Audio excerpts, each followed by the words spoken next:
Many people give up on guitar looping because they're not good at stepping on the foot switch at the right time, and it gives them choppy and unstable loops. So in this video, I'm going to teach you 4 simple steps that you can practice to improve your timing accuracy when looping. So we're going to play something super simple so that we can focus on our feet instead of our hands, right? So I'm going to play 4 notes in the middle of an A minor pentatonic box like this.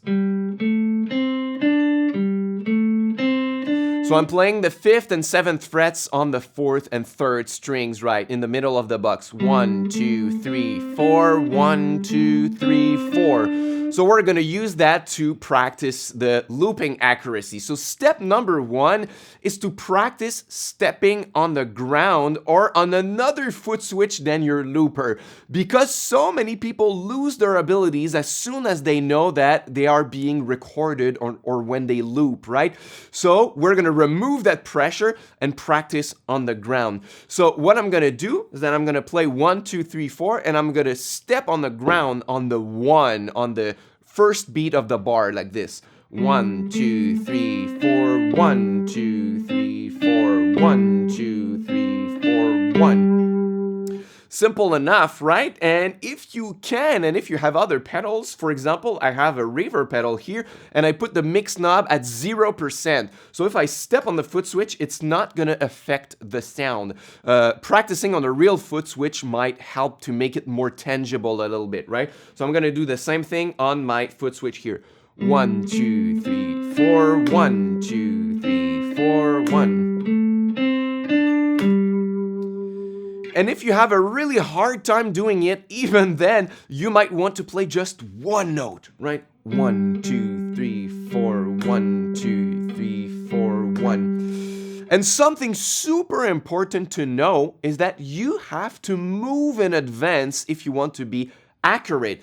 A big mistake that so many people are doing is that they don't think about it in advance and it's super rushed, right? So it's gonna sound like this. 1, 2, 3, 4, 1, 2, 3, 4, 1, 2, 3, 4, right? Because they don't raise the foot in advance, right? In the same way that a professional pianist is gonna memorize a few bars so that when we turn the page, we don't have a stop in the music, right? It's the same thing here. We wanna move in advance. So we're gonna subdivide the last bar in 8 notes, and we're gonna raise the foot on the end. So we're gonna do 1, 2, 3, 4, and 1, right? 1, 2, 3, 4, and 1, and we raise the foot on the end, and we step on the 1. So let's practice that. 1, 2, 3, 4, and 1, 2, 3, 4, and 1, 2, 3, 4, and 1. Right? And like I said, if it's still too hard for you, try just one note, right? Just one note. So those are the basics. Step number 2, we're still not using the looper yet. We're gonna work on velocity, right? Because another thing that happens very often is that you might be accurate on the timing side, but you want to be so accurate with your foot that you step really hard on the pedal, and in turn, you play really hard with your hands too because you're not good at dissociating your hands and your feet, right? So that's gonna sound like this.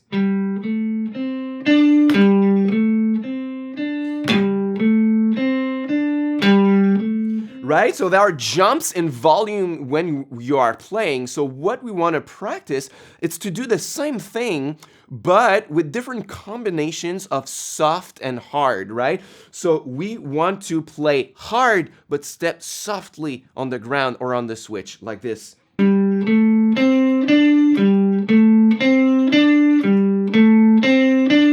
And the hardest one is to play softly but step hard on the foot switch like this.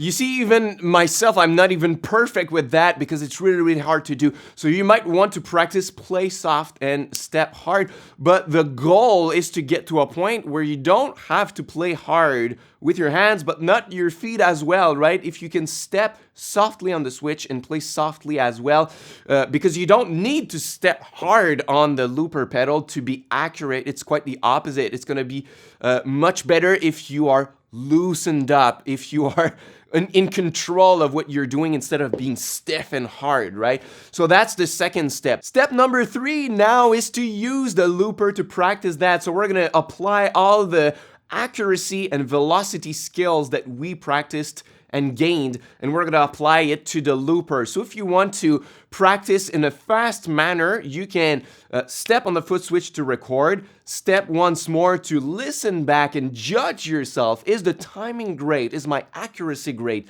And then for most loopers, when you press and hold, it's gonna do an undo function. So now we can undo, do it again, undo, do it again, and practice it many times in a row. So let's do that. 1, 2, 3, 4, and 1, 2, 3, 4, and 1. Seems about right. Undo, do it again. 1, 2, 3, 4, 1, 2, 3, 4, 1. Seems right as well. Undo and do it again for as many times as you need, right? So that's step number 3. Step number 4 is to decrease the tempo, right? So it's actually the opposite of what we should do when we practice scale runs or alternate picking or something like this, where you choose a comfortable tempo to play your scale.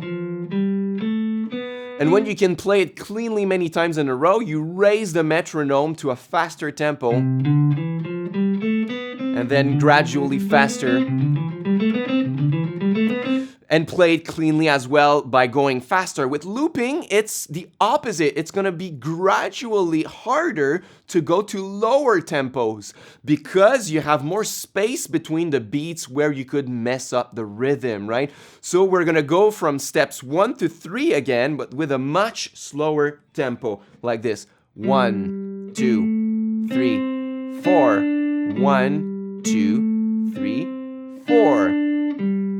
But now we're gonna subdivide the last bar even more, because what could happen is that if you raise your foot on the end of the 4th beat, you will raise your foot way too soon, and in turn you could step on the foot switch too soon as well, like this. 1, 2, 3, 4, and 1, right? So I stepped way too soon on the foot switch by doing that. So we're gonna subdivide in 16 notes instead of 8 notes, right? So to divide in 16ths, we're gonna say 4 E and A, 4 E and A. So we're gonna count 1, 2, 3, 4 E and A, 1, 2, 3, 4 E and A1, and you guessed it, we're gonna raise the foot on the A and not on the end, right? So 1, 2, 3, 4 E and A1, 2, 3, 4 E and A1.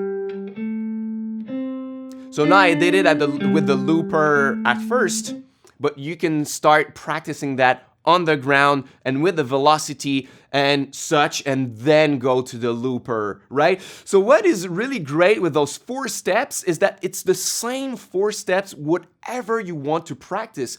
It's gonna get gradually harder just because of what you're playing on the fretboard, right? If you're playing something more complex or with more subdivisions, it's gonna get harder even if the exercises are simple in themselves, right? So let's say that you want to practice that with strumming. So I'm gonna strum an A minor chord for 1 bar and then an E minor chord, something like 1, 2, 3, 4, 1, 2, 3, 4. So it's just 1, 2, and 3, 4, and down, down, up, down, up, down, like super simple strumming pattern. We're gonna try to do all of the same steps again, right? 1, 2, and now we step only on the A minor chord, right? 1, 2, 3, 4, and 1. 4 and 1, right? And then try the velocity out as well, and then try it with the looper. 4 and 1. 4 and 1. Listen back.